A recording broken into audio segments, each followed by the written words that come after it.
सलाम हिंदुस्तान दोस्तों, learn Urdu through Hindi series की दूसरी कड़ी में मैं मोइन शम्सी आप सभी का हार्दिक स्वागत करता हूं। दोस्तों, जैसा कि आप जानते हैं, काफ़ी सारे व्यूअर्स की फरमाइश पर मैंने ये सीरीज शुरू की है क्योंकि वो लोग चाहते थे कि प्रॉपरली उर्दू सिखाई जाए। हालांकि प्रॉपरली उर्दू तो सीख ही रहे हैं अगर आप इस चैनल के सभी वीडियोस रेगुलर देखते हैं।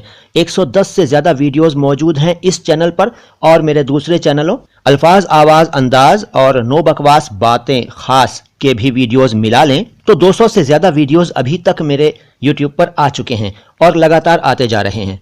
अगर आप इन तीनों चैनल्स के सभी वीडियोस ध्यान से देखते हैं या देखें तो यकीनन आपका उर्दू ज्ञान बहुत बढ़ेगा, आप उर्दू के सैकड़ों शब्द सीख जाएंगे। लेकिन फिर भी ये सीरीज मैंने इसलिए शुरू की है कि एक प्रॉपर वे में उर्दू सीखने में आपकी हेल्प करूं। तो आज मैं आपको कुछ ऐसे शब्द बताऊंगा जो अलिफ से शुरू होते हैं और 3 अक्षरों वाले हैं।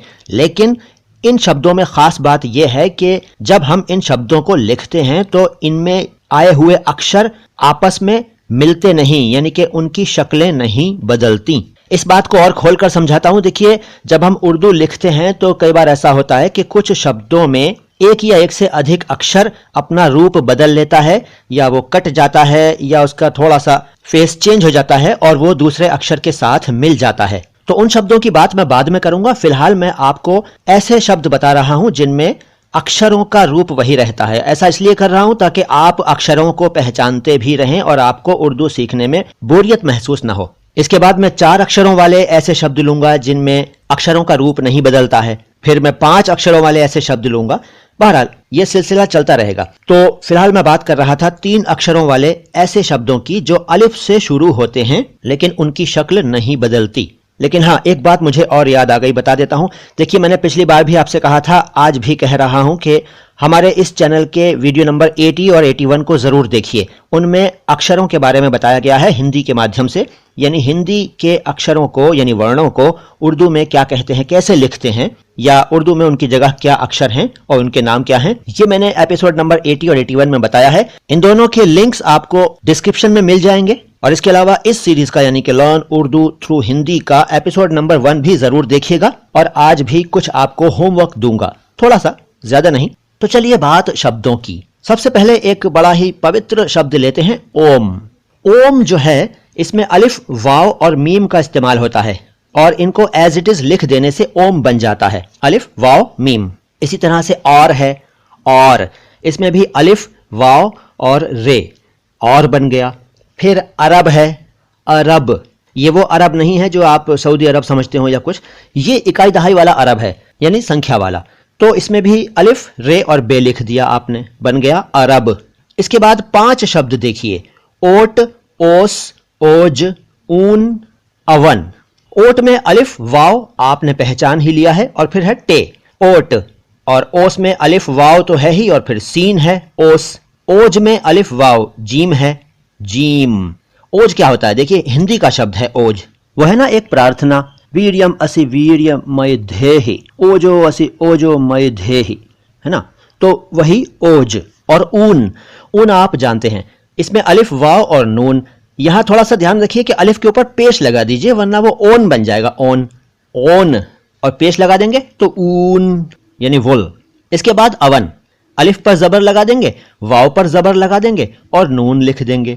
अक्षरों के रूप नहीं बदले। देखिए, अलिफ वैसे ही लिखा हुआ है, वाव वैसे ही लिखा हुआ है, नून वैसे ही लिखा हुआ है, अलबत्ता अलिफ और वाव पर जबर लग गया।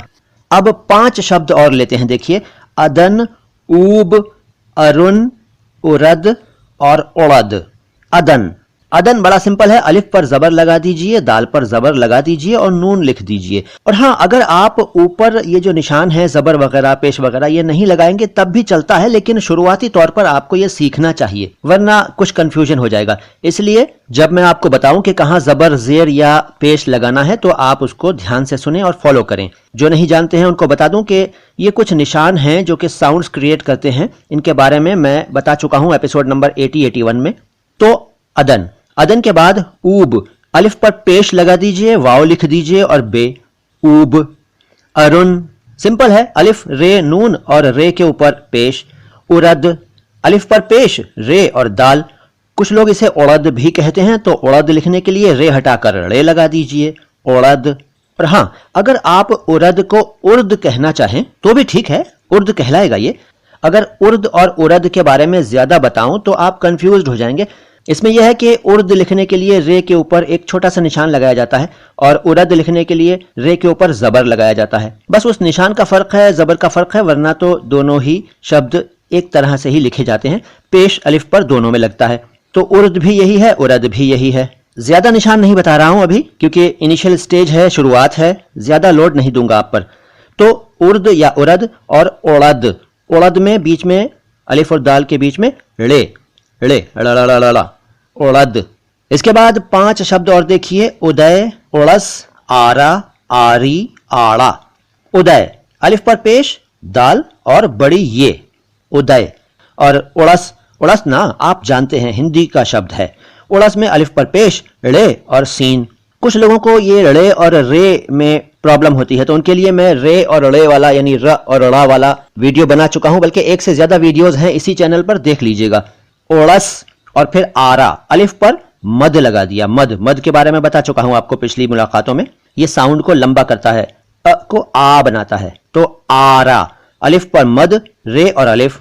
आरी भी ऐसे ही, आरा के लास्ट में जो अलिफ है उसको हटाकर आपने छोटी ये लगा दी तो आरा, आरी बन गया, आरी। और फिर आड़ा, आड़ा लिखने के लिए वही अलिफ पर मद, रे और अलिफ, आड़ा। इसको आड़ी बनाना हो तो लास्ट का अलिफ हटाकर हम छोटी ये लगा देंगे, वही जो अभी हमने आरी में लिखी, तो ये आड़ी बन जाएगा। आड़े लिखना है तो बड़ी ये बना देंगे लास्ट में, आड़े बन जाएगा। आड़ा, आड़ी, आड़े। और देखिए कुछ शब्द, आड़ू, आओ, अर्ध, आदम, इरा। आड़ू आप जानते हैं एक फल है, अलिफ पर मद लगाया, रे और वाव। चाहें तो रे पर पेश लगा दें, आड़ू, ना लगाएं तब भी ये आड़ू ही पढ़ा जाएगा, आड़ू। और फिर आओ में अलिफ मद और वाव के ऊपर हमजा। कुछ लोग कहेंगे कि इसमें तो 3 अक्षर है ही नहीं, तो भाई 3 अक्षर हैं। देखिए हमजा भी एक अक्षर है जिसको हमने उठाकर वाव के ऊपर चढ़ा दिया, तो ये बन गया आओ, आओ। आओ की तरह ही आए लिखेंगे, आए। बस ये होगा कि लास्ट में जो हमने वाव पर हमजा चढ़ाई है, आए में बड़ी ये लिखकर उसके ऊपर हमजा लगा देंगे तो आए बन जाएगा। वैसे आई लिखना भी ऐसे ही होता है, लेकिन आई में फर्क यह है कि जब हम आई लिखते हैं तो छोटी ये की शक्ल थोड़ी बदल जाती है, इसलिए फिलहाल मैं आपको आई नहीं बता रहा हूं। और फिर अर्ध। अब कुछ लोग कहेंगे कि भाई अर्ध में तो 4 अक्षर हैं, आप तो अभी 3 अक्षरों के बारे में बता रहे हैं। इसमें तो दिखाई दे रहा है अलिफ, रे, दाल और 2 चश्मी है। तो भाई आपकी बात भी सही है एक तरह से, लेकिन एपिसोड नंबर 80 और 81 में हमने आपको बताया था कि हिंदी का ध लिखने के लिए उर्दू में दाल और 2 चश्मी है एक साथ लिखते हैं। अब मसला यह है कि अगर दाल और हे एक साथ लिख रहे हों और दाल पहले लिख रहे हों तो वो अलग अलग ही रहते हैं, इसलिए यहाँ हम इसको एक अक्षर मान रहे हैं ध को, यानी कि ध के लिए दाल और हे को, इसलिए मैंने इन्हें 3 अक्षर माना, अलिफ, रे और ध, यानी कि दाल और 2 चश्मी है। चाहे तो अलिफ पर जबर लगा दें, अर्ध। जो लोग उर्दू अच्छी तरह से जानते हैं वो प्लीज इस लेसन में बारीकियां ना ढूंढें, क्योंकि हमारा यहाँ पर्पज अपने उन दोस्तों को उर्दू के बारे में सिखाना है जो सीखना चाहते हैं और जानते नहीं हैं। अगर हम ज्यादा निशान, ज्यादा इसके बारे में ग्रामेटिकल चीजें समझाएंगे तो हमारे दोस्त कंफ्यूज हो जाएंगे, बोर हो जाएंगे और छोड़कर भाग जाएंगे ये लेसन वसन। इसलिए भैया ज्यादा बारीकियों के बारे में अभी मत सोचिए, हमारे नए सीखने वालों को जरा सीखने दीजिए, और जब हमारे दोस्त इन सब बातों में परफेक्ट हो जाएंगे तब हम इनको गहरी बातें बताएंगे। क्यों नए दोस्तों, am I right? कहिए ना, ओ यस। तो अर्ध, और अर्ध के बाद आदम। आदम में अलिफ पर मद, दाल और मीम। मेरा ख्याल है अब मुझे बार बार अक्षर नहीं बोलने चाहिए, क्योंकि आप समझते हैं इन अक्षरों को, पहचानते हैं। मैं ये मानकर चल रहा हूं कि आपने एपिसोड नंबर 80 और 81 देखकर अक्षरों को पहचानना सीख लिया है, समझ लिया है। एक शब्द है इरा। इरा उर्दू में इस तरह से लिखा जाएगा, देखिए अलिफ के नीचे आपको जेर लगाना पड़ेगा, अगर नहीं लगाएंगे तो वो अरा पढ़ा जा सकता है, अरा। और अरा तो कोई शब्द है नहीं, इसलिए इरा लिखने के लिए अलिफ के नीचे जेर लगा दीजिए, तो ये बन गया इरा। अलिफ, रे, अलिफ, और पहले अलिफ के नीचे जेर, इरा। तो दोस्तों आज इतना ही। ये 3 अक्षरों वाले ऐसे शब्द हुए जो अलिफ से शुरू होते हैं और इनको लिखते समय इनकी शक्ल नहीं बदलती, इनके रूप नहीं बदलते। यहां एक बात और नोट कर लीजिए कि जब कोई शब्द, उर्दू का कोई शब्द अलिफ से शुरू हो रहा हो, चाहे वो कितने भी अक्षरों वाला हो, अगर अलिफ से शुरू हो रहा है तो पहले वाले अलिफ का रूप नहीं बदलेगा। अलबत्ता अलिफ अगर किसी के बीच में आ रहा हो, आखिर में आ रहा हो, तो वो कई बार अक्षरों से मिल जाता है, चिपक जाता है। लेकिन अगर अलिफ शब्द को शुरू कर रहा है तो वो अलग रहता है, अलग खड़ा रहता है, एकदम सतर्क, अलर्ट। इस बात को जहन में रखिएगा। बस अब बाकी बातें अगली बार करूंगा। अगली मुलाकात में मैं आपको बताऊंगा 4 अक्षरों वाले ऐसे शब्द जो अलिफ से शुरू होते हैं लेकिन उनके भी रूप नहीं बदलते लिखते समय, वो भी अलग अलग रहते हैं। जाने से पहले आपको होमवर्क देना चाहूंगा। डरिए मत, कोई होमवर्क नहीं है यार, हल्की हल्की बातें हैं, छोटे छोटे सेंटेंसेस हैं जो आपको कमेंट बॉक्स में टाइप करके भेजने हैं ताकि मैं समझ सकूं कि आपने आज का लेसन और इससे पहले वाला लेसन समझ लिया।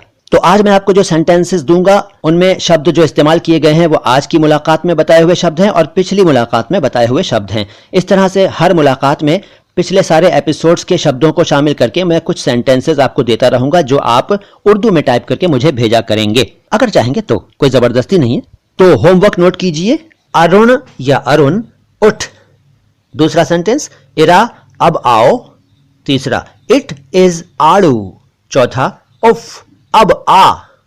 पांचवा, उदय और आदम आए। बस इन सेंटेंसेस को टाइप करके कमेंट बॉक्स में लिख दीजिए ताकि पता चले कि आप कितने सीरियस हैं उर्दू सीखने के बारे में। बहुत जल्द हाजिर हो जाऊंगा लेकर इस कड़ी का अगला एपिसोड। फिलहाल तो आपने अगर इस वीडियो को पसंद किया है तो लाइक कीजिए। अगर आपने इस चैनल को अभी तक सब्सक्राइब नहीं किया है तो सब्सक्राइब कीजिए। बेल आइकन अभी तक प्रेस नहीं किया है तो प्रेस कर दीजिए और कमेंट बॉक्स में कुछ ना कुछ जरूर लिखिए। अगर आप होमवर्क वाले सेंटेंसेस को टाइप करके उर्दू में नहीं भेजना चाहते तो कुछ और लिख दीजिए कमेंट बॉक्स में, लेकिन कुछ ना कुछ कमेंट बॉक्स में जरूर लिखिए। और इस वीडियो के लिंक को और इस चैनल के दूसरे वीडियोस के लिंक्स को अपने सभी सोशल मीडिया प्लेटफॉर्म्स पर ज्यादा से ज्यादा शेयर कीजिए। ज्ञान की इस ज्योति को दूर दूर तक फैलाइए। इस विशुद्ध भारतीय भाषा यानी उर्दू की जानकारी दूर दूर तक फैलाने के लिए शेयरिंग ज्यादा से ज्यादा कीजिए। सलाम हिंदुस्तान।